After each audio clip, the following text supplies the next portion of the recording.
So a couple of the high performers in the air vapor barrier world: silyl terminated polyester, STPE. This is the hybrid product, if we were to describe it. And it's a combination of silicone and polyurethane tech all in one.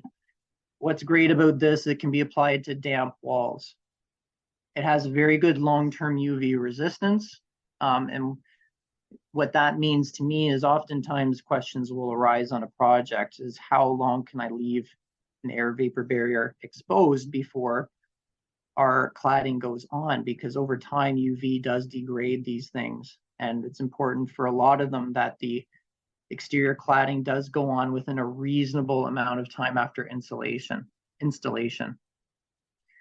Low temperatures are not an issue for STPE either. And another benefit is one coat application, so not a build, no primer required. So it's, I would say, a very high performing, productive fluid applied air vapor barrier membrane.